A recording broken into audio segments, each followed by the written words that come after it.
always welcome you to ask for that.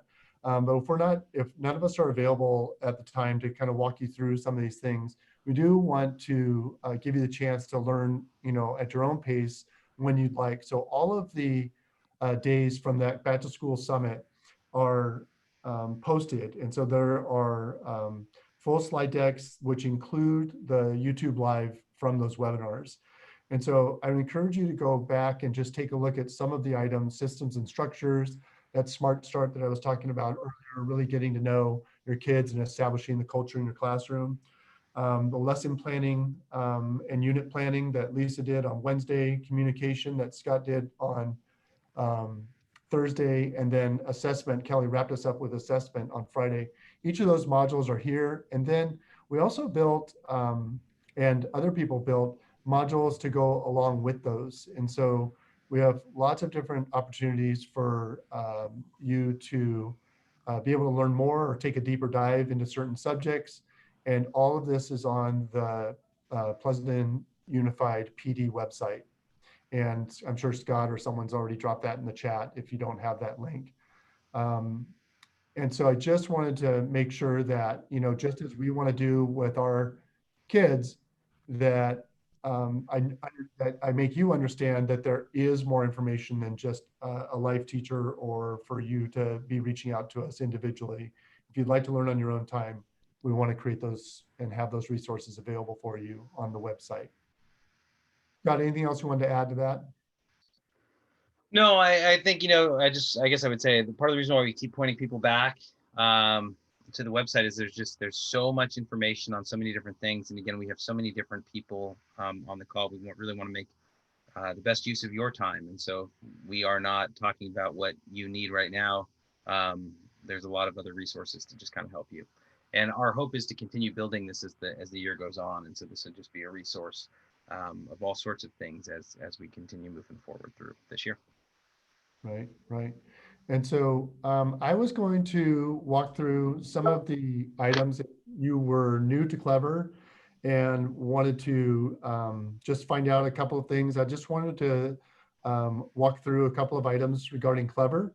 And so if that is something that you would like Scott was saying, if that's something that you feel like, oh, I've got that down, then feel welcome. Just to understand that later on, we are going to dip a little bit into Edgenuity, and then we also want to just talk about specific resources. So if you've got a specific resource or piece of curriculum that you're trying to access, if we can help troubleshoot that, we're going to have a large question and answer period later on for that as well. And so I was going to just talk briefly about setting up a Clever site. I think if I remember right, yeah, I grabbed Ms. Hilton's demo site that she was using the other week. We can access this by going to clever.com and then logging in with your PUSD account. And so that gets you your Clever access, the same as which would happen for the students as well, as they would gain access to the teachers that they have, teacher or teachers that they have by accessing the Clever site, and it would drive them straight to the teacher or teachers that they have on their schedule. Now, currently, the Clever site's not updated. So if a student did that right now, as far as the most recent information that I got a few moments ago, they would not be able to do that right now. Okay. So, but we want to look at this Clever page as kind of the schoolhouse. I thought that was a really good analogy that was made. This is the schoolhouse. We're getting them to the school. We're showing them to their room. And now the teacher basically takes over from here. And so whatever you build for, say, your first period class or your third grade class, whoever it is, that is their launching point for your materials. And so you could just simply have one single icon on here that drives them to your website where you choose to house all of your materials, and that's perfectly fine. The idea being that Clever is the central place where, like, if I was the parent, where do I send my kid? Well, I send them to Clever, I send them to Leidikson, I send them to Foothill, whatever it is. And from there, the teachers kind of take over. And so you may launch them to wherever you would like to house your information. Clever does have the single sign-ons for students to access materials that any kind of ebook access would be available here. Any kind of apps that are used used by the district can be, as long as they have Clever single sign-on, then you can access them through the portal here, and the kids can have that single sign-on opportunity. So it is an option for you to house all of your information here. Now, if you wanted to add something, just wanted to walk through one of these. So if you wanted to add something to your classroom, Kelly's got some stuff in here. I hope I don't repeat any of it. And I think I can do something safe. So if I wanted to add something to my classroom as I get organized and I want to kind of have some things for kids to launch from, then in the lower right, I'm going to use this add button. And I can either add an app that is already something that is on our Clever account. So that might include something like the Amplify curriculum, another item that is already Clever endorsed through our district, or I can add an individual link. And so if I was going to add a link, this could be to really anything, anywhere where I might want students or want to drive students. So we see the GeoGebra app there. That's nice. I'm going to paste in a link that is for those sixth, that's not the right link. So those 6th through 12th grade math teachers, I've got a link that is the link we use for the single sign-on with Google. And so since this particular publisher does not have single sign-on with Clever, then I'm going to, oh, Lisa, I feel your pain of the multiple tabs.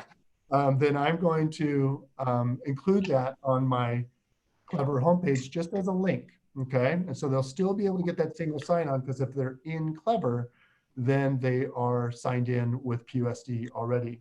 So I'm going to call this whatever it's, if I'm 6 through 8, I might call it Go Math.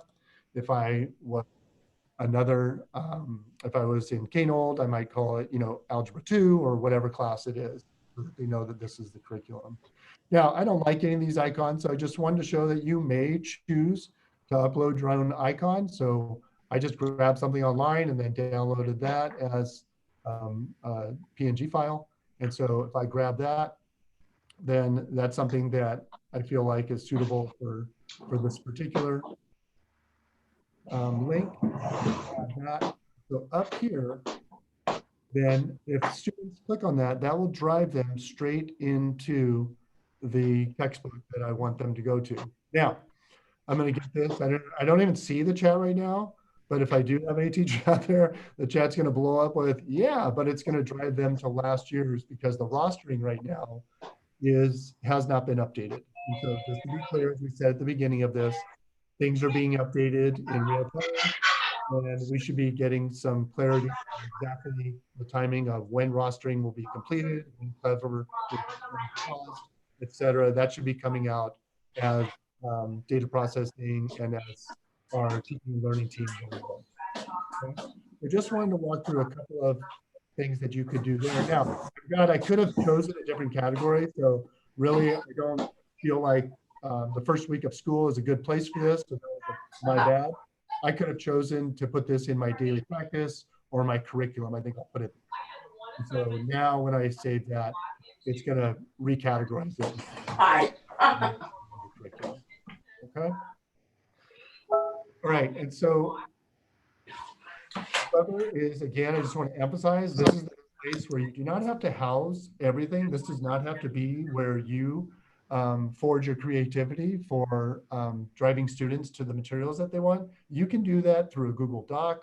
I see lots of people using docs as kind of calendars and providing links on the calendars that you want to address each day and have kids be utilizing. So then that's your kind of central hub. Other teachers are using websites, and of course, other teachers are using Seesaw and Google Classroom. And you can simply launch those classes into these from Clever. I also wanted to address that. For a second, Eric. Yeah, go for it. Couple things. So there is a question in the chat about how many icons a teacher can have on their Clever page. And you can have a lot of Clever icons, and you can also have different Clever pages for different classes. You can also just have one for yourself. And especially right now, where we are with Clever and not everything is all together, for me as a secondary teacher, I would have two things in my Clever account. I would have a link to my website, and I would put the Google Classroom app in there. And when you click on that classroom app, it would just take you into your list of classrooms. Like, you can continue adding more things into there, but I would start small with really the essential apps. And as we start using Clever more and more, I think we'll see more benefits to it in terms of the single sign-on. If apps are completely integrated with Clever, and if you're adding links, it'll work a little bit differently. But I would really encourage people to start small. In terms of the Zoom sessions, I think ultimately, once Clever is up and functioning properly, I think that would probably be the easiest way, is if you had a link to your Zoom call for whichever class it is, and kids can log in right through Clever. And when they select that Zoom icon, and they won't have any of the guest issues and any of the issues that we were having of people getting in this morning. But it's just not there yet. Yeah. I also wanted to address, I know that special ed teachers especially will set up, for confidentiality, will set up sometimes one classroom per student. And so I've seen that being done, again, to preserve the confidentiality. And so understand that Google Classroom is one of those that you are providing a link. And so when you provide a link on Clever to a classroom, it simply links them to that specific classroom. So whoever is a student in that classroom would have access, and whoever is not a student, or whoever you set up as a guardian for that classroom, would not have access. So Clever would not give any extra access than what Google Classroom already restricts. Yeah, and so the way that would work is it would be the same as going to classroom.google.com. So you would see the list of all of the classroom tiles that you have, just like you would if you didn't go through Clever and you went to Google Classroom. It won't take you directly into your class. They'll still have to select Mr. Little's math section from their list of courses. All right, any other Clever specific questions out there?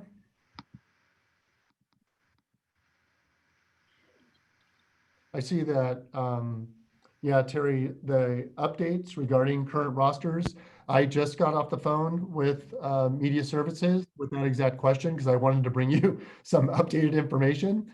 And I hate to say it, but she is Nancy Tiedemann, who has just been awesome through this and has been trying to navigate this like any of the rest of us, but she's trying to serve us all.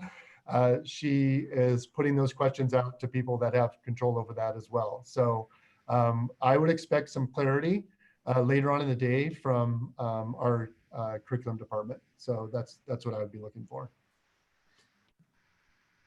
Eric, I have a question, and I'm sorry if you covered it earlier because I jumped on a little bit late. If I add, let's say, Seesaw to Clever, does it automatically, when they click on that Seesaw, are they automatically logged in as their student? So they don't have to log in again. So it automatically knows this? That's right. Because here, I guess simple way to say it is, once they're in Clever, they've already kind of passed through that threshold of the single sign-on, I am a student at PUSD. And so then anything they link to from there already has those rights associated with. Hey, Eric, if I could just speak to that really quickly. Good. I think that is the intention, but since Clever's not ready, and for you, Therese, it's not going to work that way. And I'm not sure that it actually would. Classroom and Clever, those tiles are just the link to go to your classroom, to go to your Seesaw. The tiles that are going to have the single sign-on, I mean, we can set that up after we get it all ready. Let me start over. I said like 3 things wrong. I'm sorry. When it starts, when you have Clever all set up with your roster, we can sync your Seesaw and your roster. But since school's starting tomorrow, if you're using with Seesaw, it's not going to be able to do that yet. And then for the paras who are watching, it looks like you don't have access yet. I'm writing down questions as I'm hearing them here. We have a lot of questions around this too, so we're gonna find out, and we'll ask about access for paras in Clever as well when we have a chance to meet with the team that's coordinating it.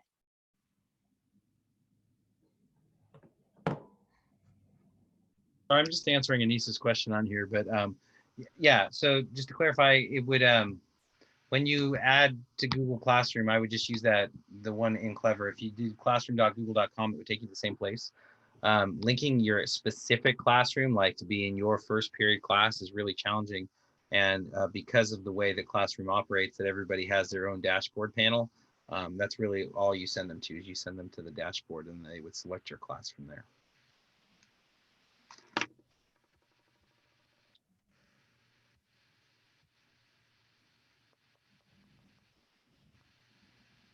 All right. Any I have a quick other? question, sorry, to add to that.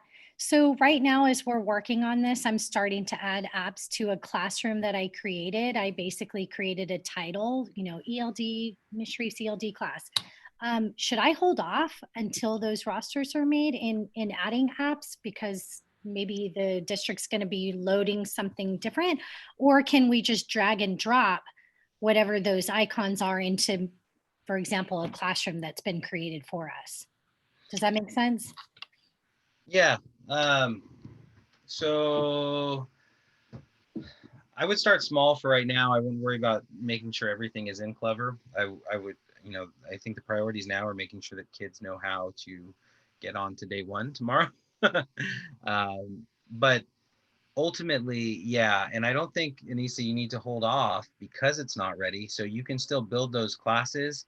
And then once rosters are in, you have a few options. So I guess you could do it multiple ways. And it sounded like, it sounded like you made a class for multiple sections in Clever. Is that right? I made one class. It's just called Ms. Reese ELD teacher page, and For it all of actually your has, courses, right? yeah, and it has all my kids from last year on Yeah. there that are not So- ELD. Yeah, and so the rosters will change, but there's two ways that you can share things. Is you can share things ultimately with a specific group, or you can just share things kind of I don't want to say publicly, but it's essentially publicly within Clever, right? And when they click on you, and so the way I would do it is kind of like you have. I would have, I think right now at least, I would start with one class, so it's very easy, and I would have a link to my website because I would use an embedded slide presentation. I would have that right on my website. That's everything you need. And if you're in first period history, and if you're in seventh period math, like, you still go to my website and then you differentiate from there. You could have separate websites and send people to different places, but I would just, for right now, I would keep everything as simple as possible. I'd have that one portal, just like you're kind of set up. And as we go forward, you may find reasons that you want to separate that, and that's fine. And then you can make those changes as you go. But I would start small. And I think what you're doing is the way I would approach it for right now. Thank you.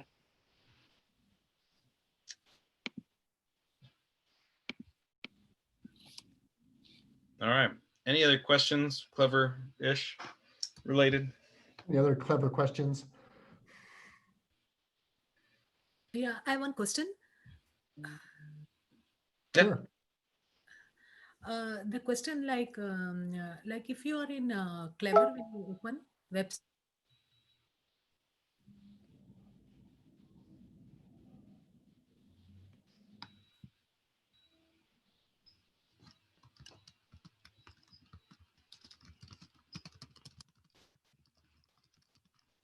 I didn't catch that, Chandra. Okay, I think we lost her audio. Is it me or? No, I think we lost it. Okay. Can you hear me? And Chandra, if you want to drop a question in the chat, we're not hearing you at this time. But Scott, do you want to start moving towards, oh, where do you want to go from here, Scott? Well, you tell me. Did you have something else in mind? I was going to talk a little bit about Let's engineering. go. Well, so I think that the biggest thing, this Scott and I are fumbling around for a second here because we're kind of dealing with updated information as we go. And so I'm like texting people trying to find out more information. So our hope today with this session was to be able to point people and be able to have you be able to provide you with how you access materials and how your students will. The problem that we've been saying is that we're doing that through Clever, and Clever is not being updated this time. But the beginning of this session was about how to set things up if you were setting up a classroom for Clever. And so we wanted to have that process. And as Anissa said, you can go ahead and get that setup done and not worry about things getting shifted or anything once things are updated. It just means that the rosters will be updated with current rosters, current students. Right now, a lot of teachers are texting me and saying, hey, it's still my last year's rosters, which means that things haven't been updated yet. And we're just waiting for what the timing will look like as far as when those will be updated. And so I'm shifting a little bit of our shift is to understand that if this is where we are, this is our reality, is to shift away from the dependence on our core curriculum materials that that we might be reliant on through the rostering, and shift over to some of those other ancillaries that we use, and some of those Smart Start items that we want to focus on and getting to know our kids this week. And so just to go less reliant, I guess, this week on some of those curriculum materials that we're waiting for rostering on.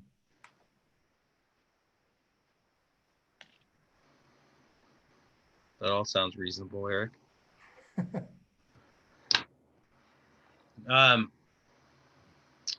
Should we talk a little bit about Edgenuity? Bring it. All right. So, and I'm going to start this again. If you're just joining us and you are a teacher who is planning on using Edgenuity and have specific Edgenuity questions on setting up your classes and stuff, Maria White is holding office hours right now on that. If you need that link, just put it in the chat. But I think that went out to most people who would be in that boat. But I do want everyone to be kind of aware of what it is and how you might see it, because again, we have a lot of different people on this call, all working in different capacities with students. And so depending on your role, you may find yourself in the world of Edgenuity a little bit. And so I just kind of want to give you a brief overview of what it is and what it does. And I'll log in there in just a second, but Edgenuity is essentially, it's a digital content provider. So it's like a publisher for an online course.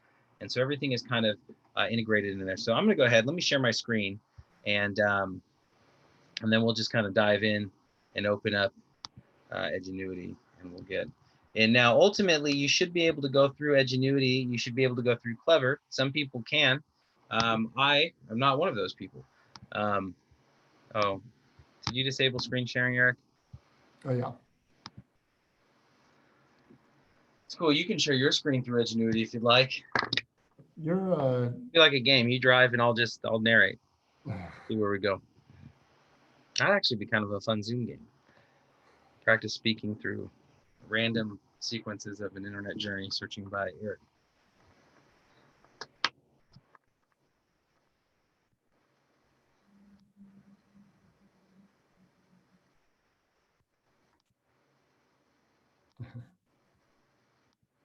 While you adjust your settings here. So Edgenuity, it has courses for everything. It's going to be used in different classes, really depending on what teachers see with it. So some teachers won't use it at all. Some teachers may use all of it. Some teachers may try and use a portion of it. But it really is its kind of own standalone platform. Thanks for that. Let me get. all right, Scott. You should be able to share. All right, Edgen. I didn't spell it right. Edgenuity. There we go. So Edgenuity, like I said, you should be able to go through Clever. If you log into your Clever portal, you would see it, but I don't, for whatever reason, it doesn't work for me, and so we're not going to harp on that. There are a lot of resources and information on Edgenuity's site about it, and we also, in those docs that Eric had shared earlier on the website and everything, there's a lot of content about Edgenuity and some kind of self-paced things for those who are looking to use it. But I just kind of want you to see what it would look like, some of these courses. So you just may kind of be familiar how you may be supporting students. I'm going to just jump in to courses, and I'm going to grab one. As you can see, there's a list of, I mean, more courses than anyone could ever imagine. So let me just do something I'm familiar with, United States history. So there's different courses, and you shouldn't have to select your course. The teacher will do that. But let me, oh, here's my sample course. Look at that. U.S. history and geography.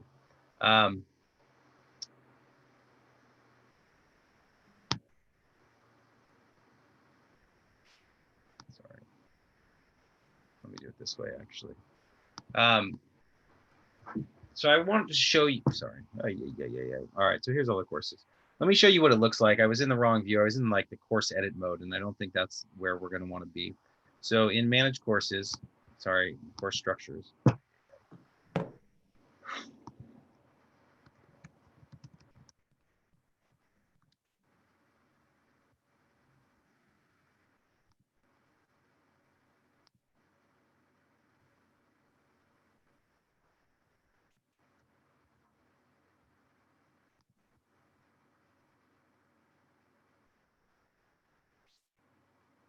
Now, students would be interacting in Edgenuity in a platform that is customized for them, and teachers can assign specific lessons and things. But I want to show you what these look like. So anyone in there have a particular time period of US history that they're thrilled to learn about this morning? If you do, first person to put that unit in the chat, and we can select that one. I don't know if you're Cold War history buff or Great Depression, the progressive, you know, what is it that people want to preview here?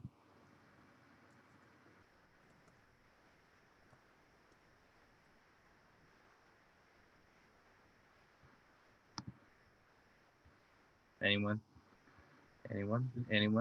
We got Contemporary American Society. Contemporary American Society. All right, so let's just move into the Contemporary American Society, a new millennium. Perfect. And so you'll see Edgenuity now, this course is built as 122 hours. This unit is designed as 13 hours. That's controlled by, the course is pre-built, but the teacher can assign certain things. So I'm not sure who is going to be using Edgenuity exactly yet. Some people may use it in its entirety. I think most people will be turning on and turning off specific lessons.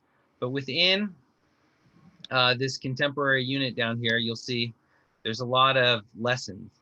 And so if we just go into one here, you'll see there's a warm-up activity, there's some instruction and quizzes. Again, these things can all be turned on and turned off. And I'm in the wrong spot again.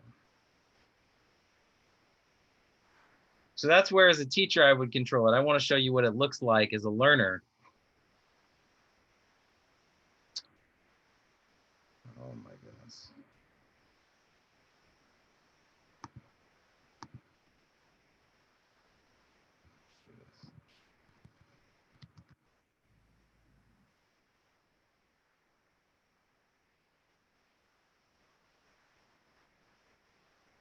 You can see there are just too many. I'm just going to select this one. This is the first half. All right. So when you get into Edgenuity, I'm sorry, this is a different unit than what we were talking about, but I just want to open something. And you probably don't see this because this just popped up in a different window. Is that right? Hi, I'm Ms. Marzai. Welcome to our discussion on the road to. I don't think you don't see that pop up, do you? No. Okay, hang on. Let me change my sharing permissions on here.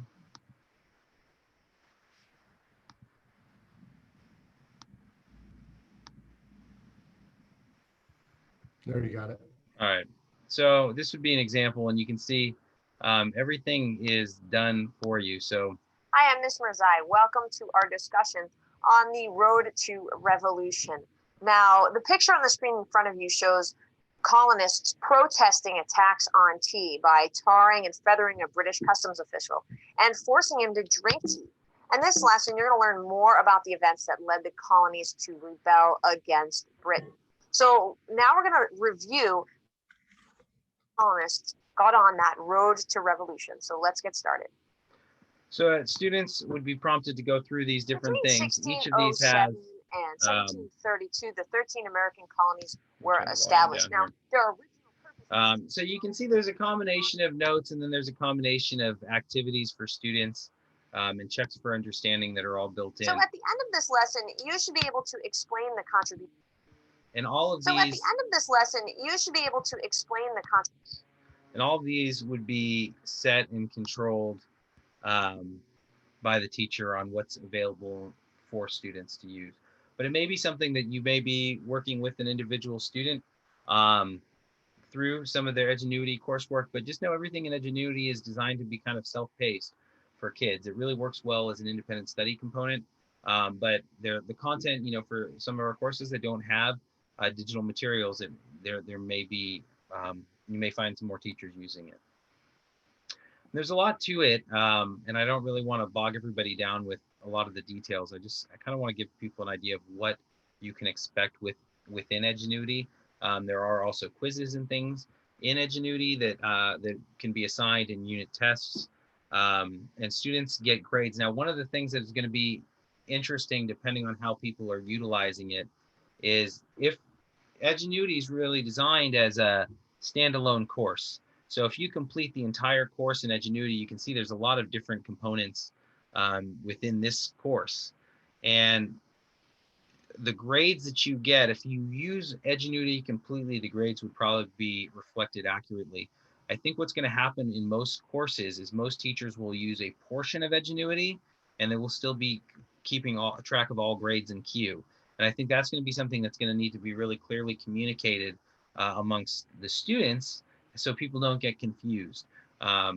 Because if you're only using Edgenuity for a portion of what that course offers, the grade that you get out there won't be completely reflective of the work in the whole course. That would be something that's done in Q. And I think that's going to be probably the practice for most teachers as they're using it. But I think that's going to be up to kind of on a case-by-case basis. Eric, you have this look at me. You're looking at me like you have a question. No, it's just I know that you and I have had, access problems because we don't have rosters. And I think the same thing might come up for paraeducators. What is their login? What do you imagine because I think you can have a co-teacher if I'm not mistaken. Yeah, so I think it probably would depend on your specific role, right? And so if you're working with an individual student, like you may be on a Zoom call with them while they're working through Edgenuity, and they could be sharing their screen, and you would just, could be supporting them as they work through that. I don't know, I guess, is the short answer in terms of what kind of access you would have to the course. The course structures are really hard to change, and because Edgenuity is designed as, this is the whole course, you cannot assign components to it, but you can't remove things out of it. So it's the workflow on there is a little bit different. So I think it would kind of just depend on a case-by-case basis, but I don't think as a paraeducator you're going to have access, complete access into Edgenuity. Yeah, And, thank you. Kelly just put some resources shared by the district into Edgenuity. And some of you, and maybe many of you may not come across Edgenuity, in the spaces that you're working. I'm not 100% sure. I know there's some science teachers are looking at it. I know some world languages looked at it because their curriculum is a little bit older. But I also know a lot of other people have curriculum that's been relatively recently adopted, and some people are working with that. So it's one of those resources that's out there, and we just want you to be aware of it as people start talking about it. And you just know that you may be finding yourself supporting students working in this platform, but everything in Edgenuity is designed to be really kind of assigned out to students, self-paced and self-contained. So they should be able to have, access to the entire course. Now, they may not be able to take the entire course on day one. That is controlled by the teacher and kind of the rollout of lessons and assignments. You could have it so everything is available and kids work completely independently on their own pace. That'd be more of an independent study thing, because this is working with students who would be having synchronous class meetings still via Zoom. I would imagine most teachers will not open up the entire course on day one. It would probably be rolled out by unit. I'm trying to keep people consistent. Any questions? No, we're good there. People, why don't we give people a chance to open up their mic and just, we wanted this to be, I know that we've got a lot of people for that, but if you'd like to open up your mic and ask a specific question that you might have regarding course materials or where to find other things. We did also point in the beginning of this to the resources that are on the professional development website. So if you wanted to take a deeper dive into Clever or